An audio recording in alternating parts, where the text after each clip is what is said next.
Welcome to Elite Academy 5.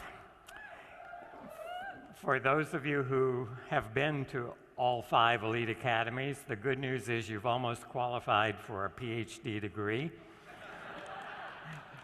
For those of you for whom this is your first Elite Academy, you're probably going to be wondering, what did I get into in about 10 minutes? To me, the science is a very important part. I think you all know that.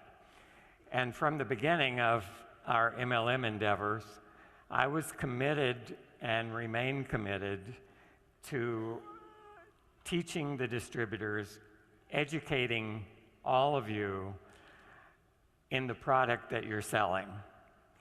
I want you to understand it. I realize it's complicated. I realize it's hard for lay people to really get their arms around the science, but you guys have done an unbelievable job.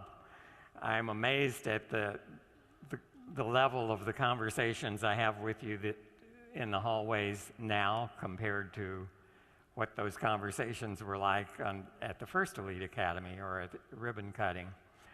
So bear with me, you're doing a good job, and believe me, it's going to be important in the end that we know what we're talking about.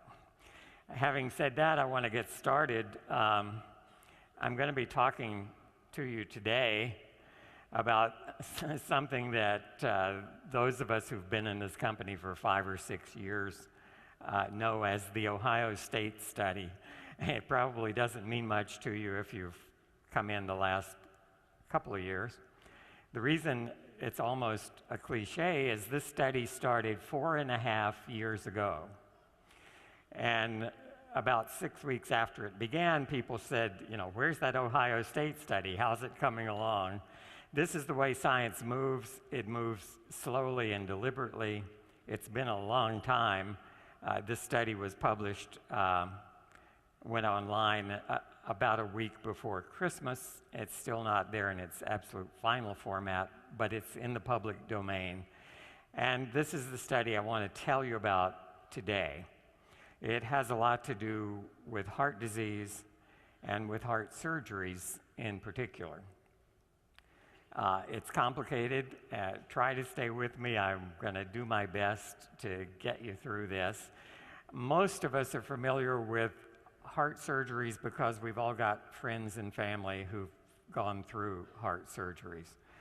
I think a lot of people can say the terms cardiac bypass surgery, coronary artery bypass grafts, carotid endarterectomy, maybe. I'm going to tell you about that one too. When I tell you what it is, you're probably going to say, oh, I know people who've had that done. Angioplasty with stent insertion to keep coronary arteries open and the blood flowing. All of that has become a big part of our lives in the last 2 or 3 decades. And this study really relates strongly to what's going on in the realm of cardiovascular disease. This is the study, and I'm not going to jump into this right away. And if you read the title, you probably see why I'm not. The title is Protandim Attenuates Intimal Hyperplasia in Human Saphenous Veins Cultured Ex Vivo via a Catalase-Dependent Pathway. So if you understand that, you can go to the back of the room and you'll get your PhD degree right now. But by the end of this presentation, I'm hoping you will have some grasp of what this is about. I'm going to begin, though, because I know a lot of you are here for the first time, and for the last 2 or 3 Elite Academies, I've presented an extremely brief review for newcomers, answering the question, what is Protandim and what does it do? And it's still a question, and it's a very good question. I don't belittle anyone who asks the question, what is Protandim? And what does it do? And Protandim biochemically is a NRF2 activator. Well, that probably didn't tell you a lot more than you knew before I said that. But what a NRF2 activator is, it's something that delivers a biochemical wake-up call to every cell in your body.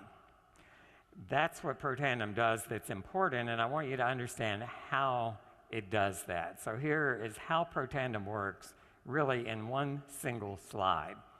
This big blue oval represents any one of the several trillion cells in your body. And in the upper right, you see that little purple item labeled Protandim. That's one of the 5 active ingredients in Protandim. And so every cell in your body, if you take a Protandim, will be bathed in those molecules that make up Protandim. The first thing Protandim does when it approaches a cell is it binds to a receptor on the cell. What is that? Well, if this cell is your house, what Protandim just did is it stepped on the front porch and it rang your doorbell, right? That's how the cell interprets that. When that happens at your home, things happen inside. You may get up off the couch and walk to the door to open the door and see who's there. When Protandim rings the doorbell of this cell, something happens inside. That oval labeled a kinase. A kinase is an enzyme. It's a protein that catalyzes a particular metabolic reaction. It's activated, just as the chimes inside your house are activated when Protandim or someone steps on your front porch and rings the doorbell. Something happens inside. What that particular enzyme does, the one that just turned yellow, is it modifies a protein inside the cell. The protein that's modified is represented here by the little red oval labeled NRF2, NRF2. NRF2 is what biochemists call a second messenger. And to go back to the doorbell analogy, maybe your 4-year-old runs to the door, opens the door, and turns around, runs to the kitchen and says, "Mommy, Mrs. Smith's at the front door." That's a second message, all right? So Mrs. Smith rang the doorbell, and something happened inside your house that sends a message. Protandim does exactly the same thing. If you look at this red protein, it now has a little yellow circle with a P on it. That P is a phosphate group. So chemically, the red protein has been modified. It's been held in the cytosol, the main space of this cell, by a blue protein called KEAP1 that's holding it there, preventing it, if you will, from running into the kitchen. So maybe this is in the family room. But once it's been modified as a result of Protandim ringing the doorbell, that modified NRF2, that second messenger, is now free, and it leaves the blue protein that's been holding it, and it finds its way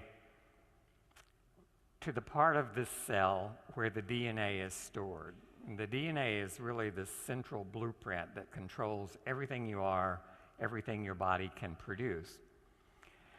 And NRF2, chemically modified, released, running to the room where the DNA is stored, so this is your 4-year-old running into the kitchen, delivers a message to the blueprint that really runs this cellular household. The DNA is comprised of 25,000 genes, and they are blueprints that make every protein in your body, every enzyme in your body. This second messenger, NRF2, has been called the master regulator of survival genes. Survival genes are stress response genes. They enable this cell to get through tough times. Some of them are antioxidant enzymes, and we've talked about those from the beginning. When Protandim started, what we thought it would do is upregulate, make more of 2 specific enzymes. And at the last Elite Academy, I showed you what we now understand about how it works and what it does. Protandim upregulates at least 400, maybe closer to 600 or 800 enzymes, not just the 2 we were originally interested in. Among those enzymes are survival genes of all kinds, not just helping you to survive oxidative stress, but helping you to survive traumatic stress. Cells get injured, they respond, organs get injured. Blood vessels get injured. Today we're going to be talking about what happens when blood vessels are injured, and they can be injured by well-intentioned surgeons and physicians, and they respond in ways that can create problems for us. Problems not related to the original disease, but problems related to what happens next. When this messenger gets to the DNA, it finds every gene in the nucleus that's regulated by a certain kind of switch. Here it's labeled ARE. That's a switch. Every gene has a switch, just like every light fixture in your house has a switch. And the genes are expressed, their products are produced as that switch. It's sort of like a dimmer switch. As you turn it up, you get more production. You turn it down, you get less production from that particular blueprint. So Protandim ringing the doorbell results in a reshuffling of those 25,000 blueprints in the nucleus of the cell. Hundreds of new gene products are produced, or more of them are produced. For another couple of hundred, they're turned down. Some of those are pro-inflammatory genes. They promote the inflammatory process. They're pro-fibrotic genes that cause scar tissue to be formed. So it's really a normalization in many cases, a readjustment of all the instructions being sent to that cell. That's what Protandim does. That's how it works. The result is the upregulation or the increased production of all these protective enzymes called survival genes. This is a figure from the very first paper we published on Protandim, and I'm coming back to this because it also relates in what I'm going to tell you today about heart disease. Here we're looking at a marker of oxidative stress, one of the most sensitive kinds of molecules in your body to oxidation is polyunsaturated fatty acids. Those are the things that make butter. It's a fat. It makes the membranes that hold your cells together. And if you leave a stick of butter on the table for a few days, it becomes rancid. It's interacting with oxygen. It's oxidized by oxygen. And it turns into a whole new set of products.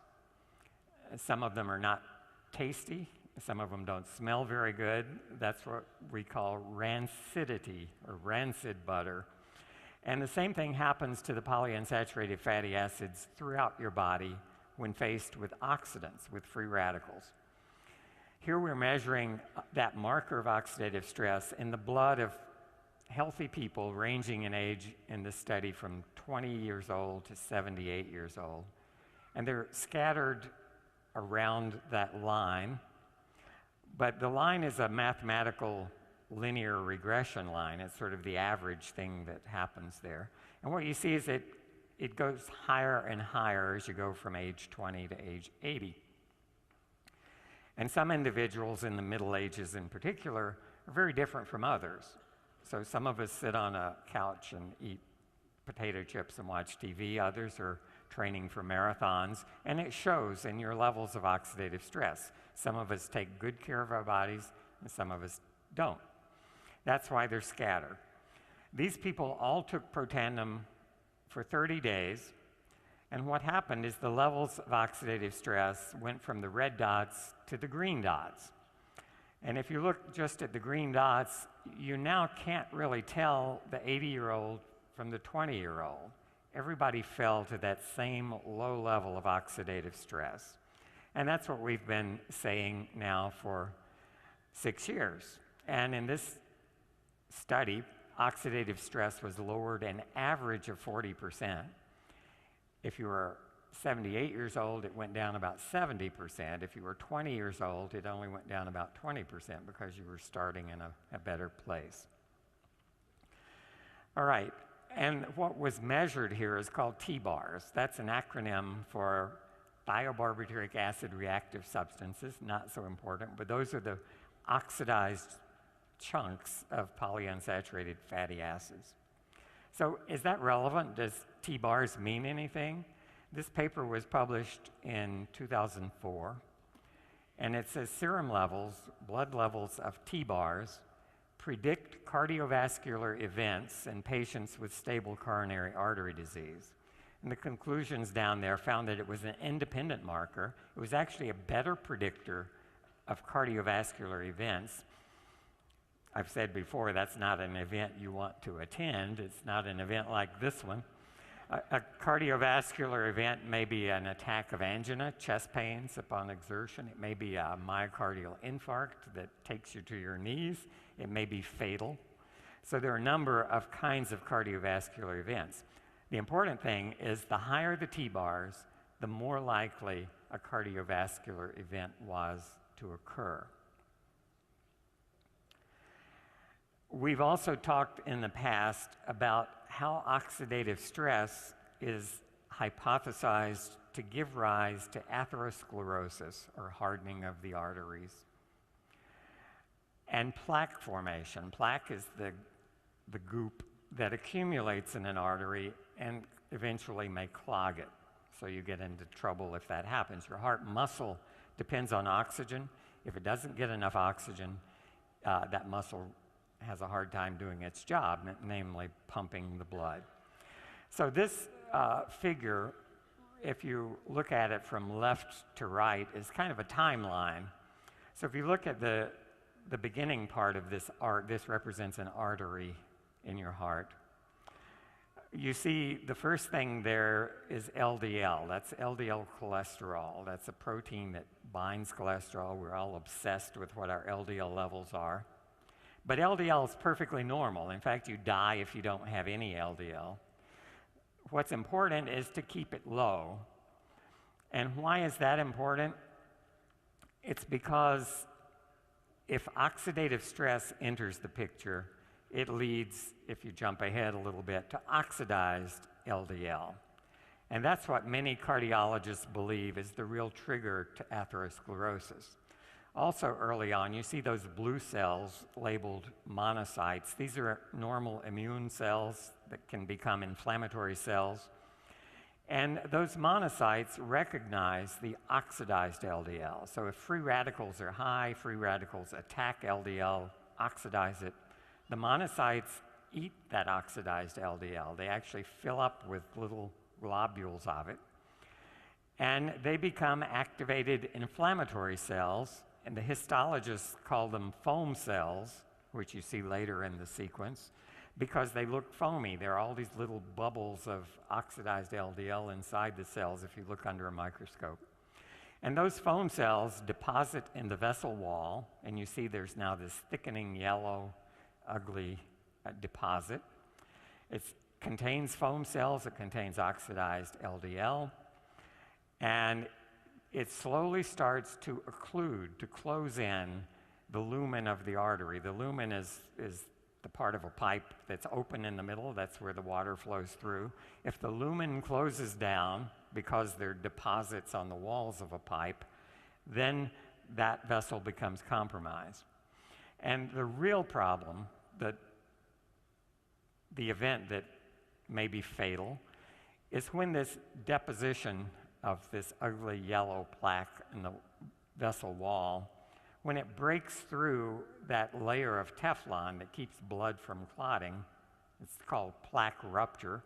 So if that layer of cells is breached and plaque rupture occurs, you will get an instant thrombosis, a blood clot that forms right at that spot, and that big blood clot will completely occlude the artery, and it may be fatal.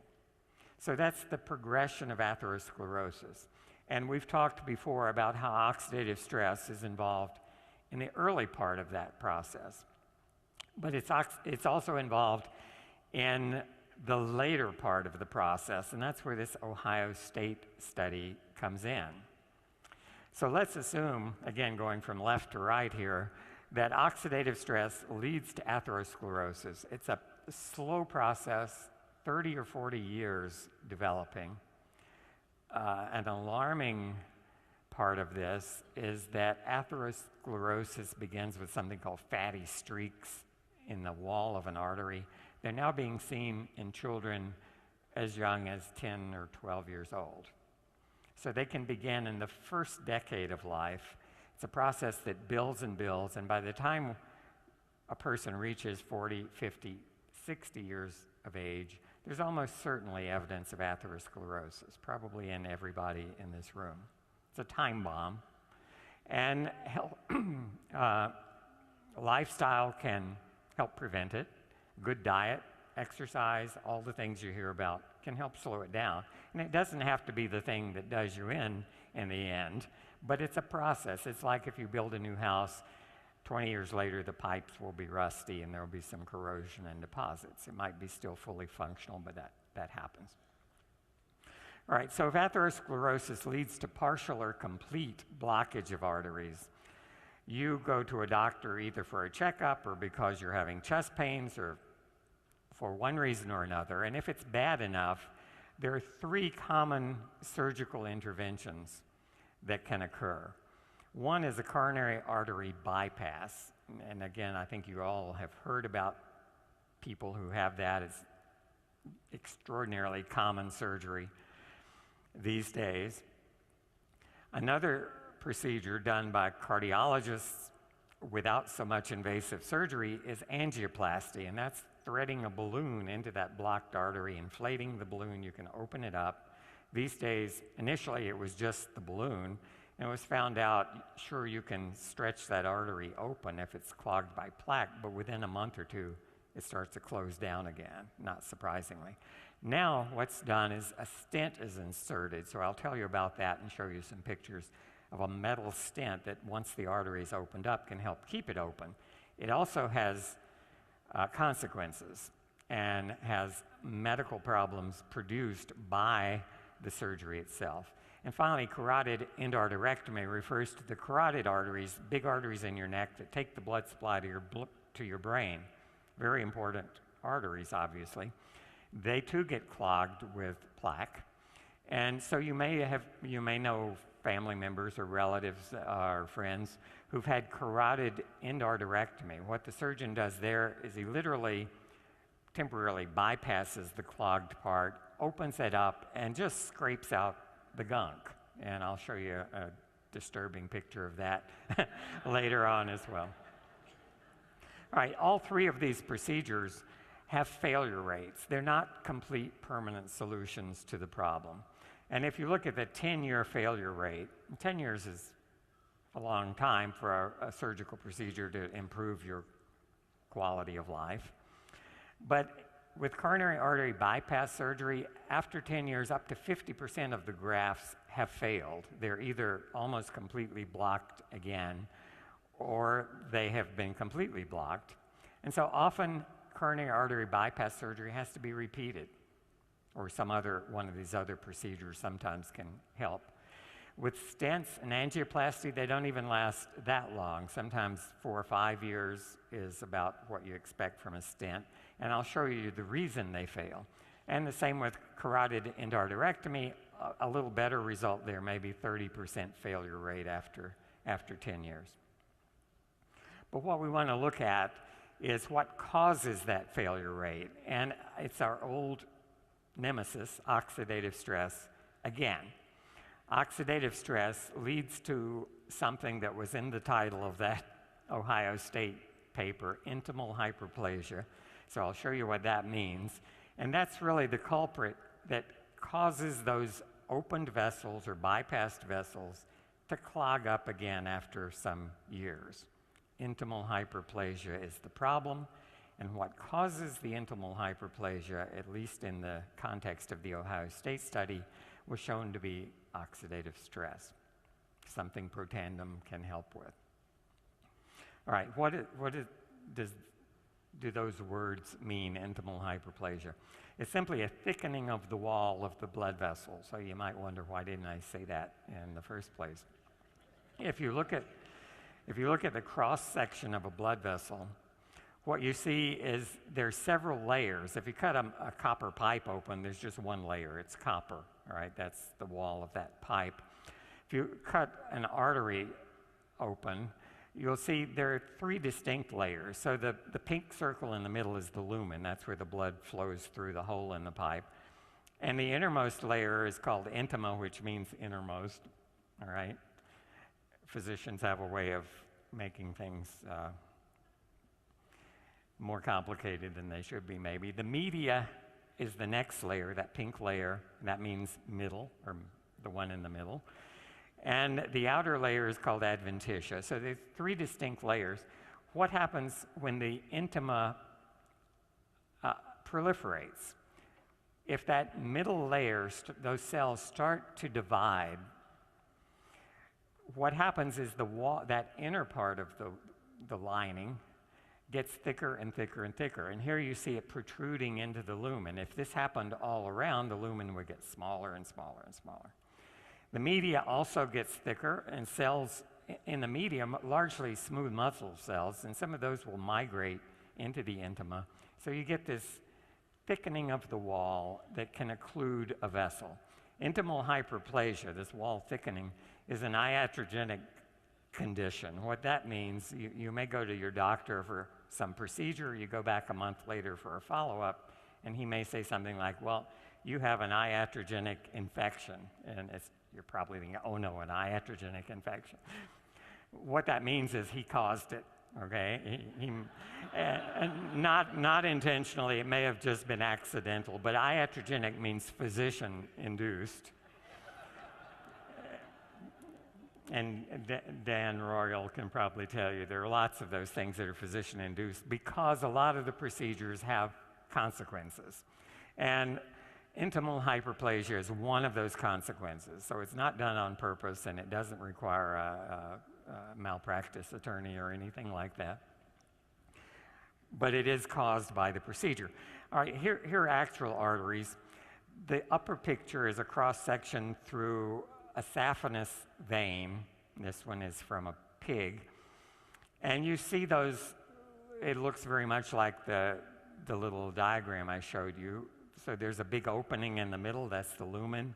There's a dark intimal layer, a lighter colored media layer, and an adventitia around it. So that's a healthy vein on top. No intimal hyperplasia, a thin lining. And that vein normally lives in an environment where the oxygen concentration, that's what PO2 means, is about 25 torr. That's how we measure oxygen. So the oxygen level here is 25. That vein deals with taking used blood back to the heart. That's why it's got low oxygen content. But the vein is built to live in that environment. The vein at the bottom is same vein, saphenous vein from the same animal. And this section of the vein was cultured at high oxygen, 125, so it's 5 times higher. And that's close, that's a little higher than arteries see, but it's close. Arteries normally see 100 torr concentration of oxygen. So that's the difference between veins and arteries. Veins carry low oxygen blood, arteries carry high oxygen blood. And oxygen, believe it or not, is toxic. You may think oxygen is good for you, and it is good for you. You die if you don't have oxygen. But you might be surprised if we took a healthy young adult rat who's breathing here at sea level an atmosphere that's 20% oxygen, 21% oxygen. If we put that rat in a plastic box and we gave him 100% oxygen, which is only 5 times more than normal, in 72 hours that healthy animal would be dead because oxygen is that toxic. 5 times more would destroy his lungs and the animal would die. So when a heart surgeon, and I'm going to show you pictures of how this happens, takes a piece of a vein from your leg and uses it as new plumbing to go around an artery in your heart, he's asking a vein to do an artery's job, and it's going to see much higher oxygen than it's used to seeing. And it does a good job, but it pays a price and it suffers. Why is artery bypass surgery done? If this represents, here in a very simple picture, an artery in your heart, and you develop plaque over the course of 10 or 20 or 40 years, again, you see the lumen of the artery is closing up, and the artery, by the way, is at 100 torr, it's high oxygen. So the surgeon will take a piece of vein from your leg, and just like a plumber might put in a new pipe around a clogged, if you have a drain pipe and a tree has grown through it with roots, you'll put in a new piece of pipe to bypass the problem, the obstruction.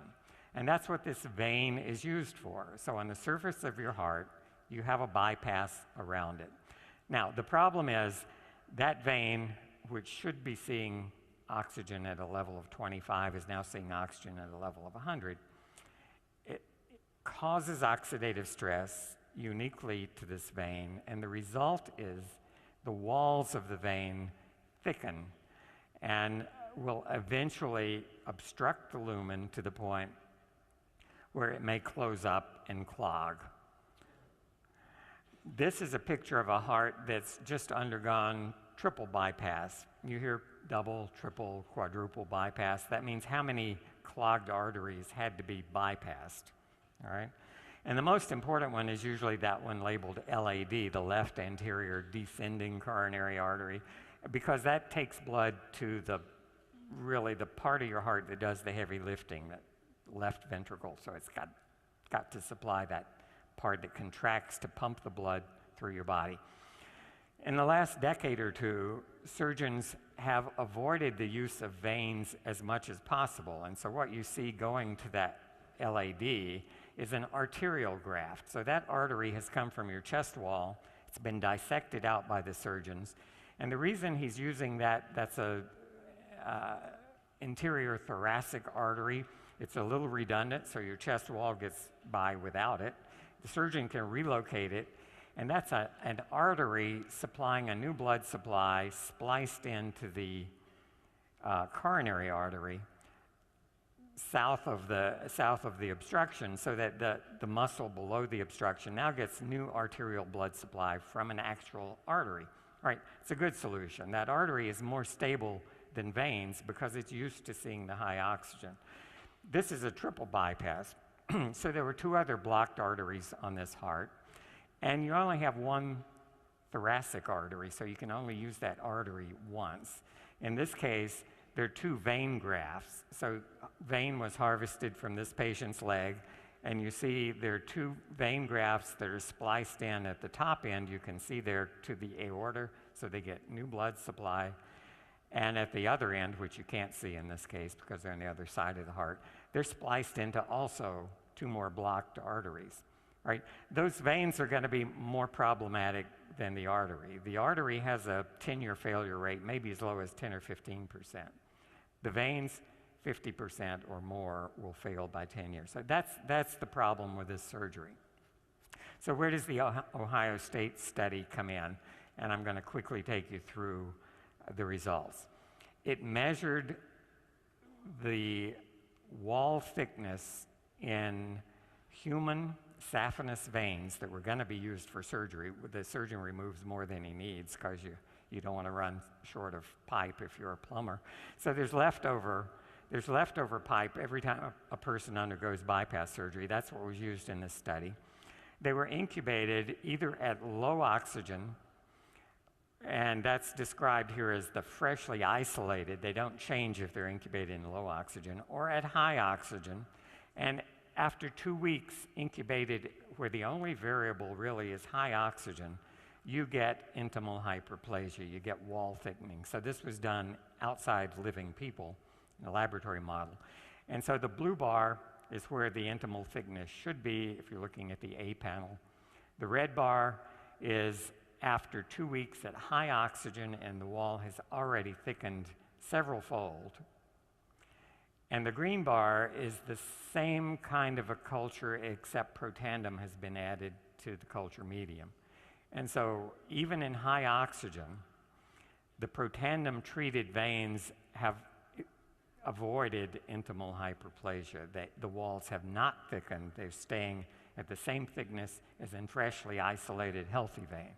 Here we're measuring the intima in panel A, the media, the next layer in panel B, and what you can see is with Protandim in the diagram on the right, the intima and the media layers are still thin. There's a big opening in this pipe. It's conducting lots of blood.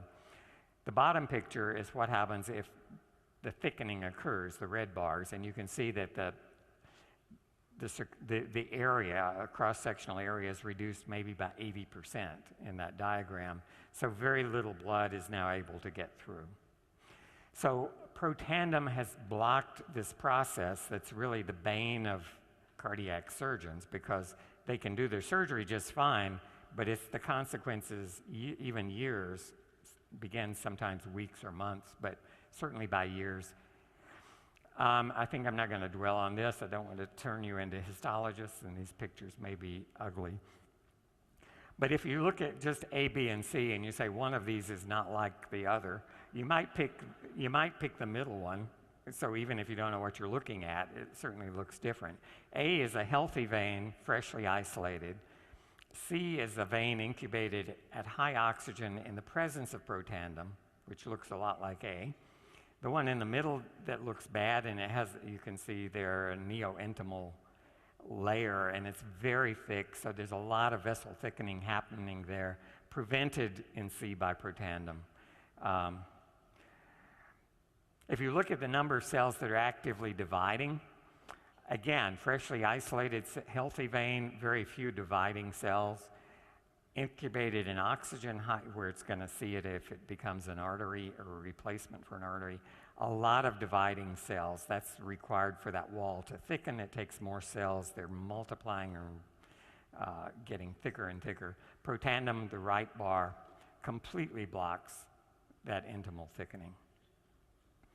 If we measure free radical production in these veins, A, B, and C are again fresh vein. B is cultured at high oxygen, and C is high oxygen with Protandim. And what we're looking for is the red fluorescent stain. So you can see in the red one, in the A panel, very little evidence of free radical production.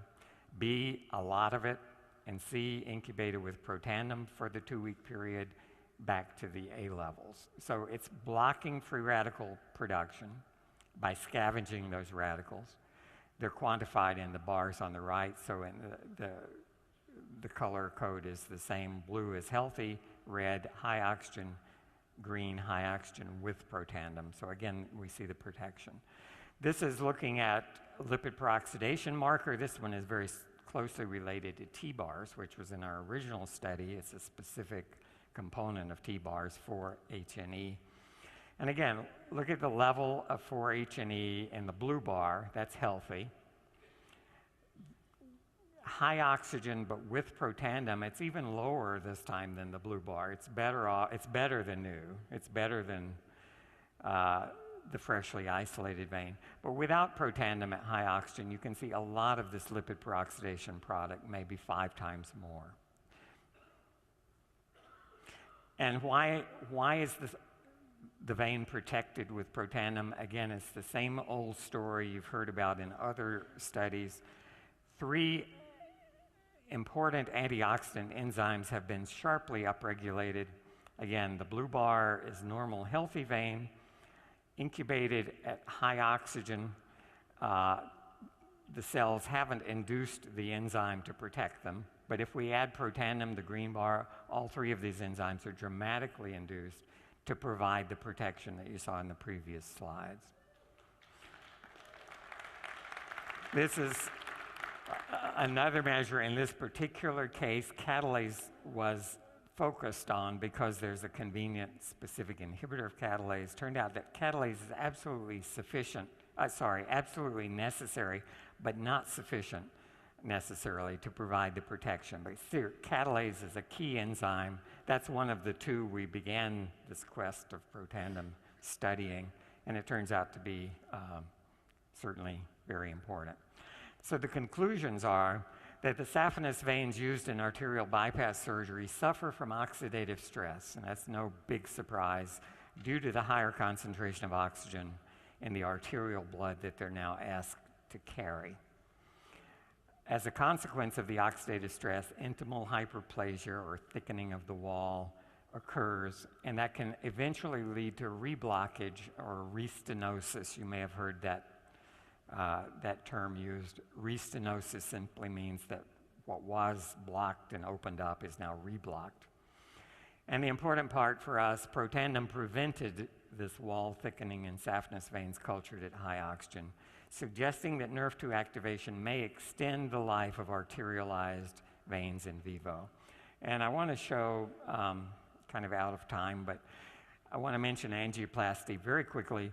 This is a blocked artery, and you see it longitudinally and in cross-section with a big yellow plaque that's occluding part of the lumen.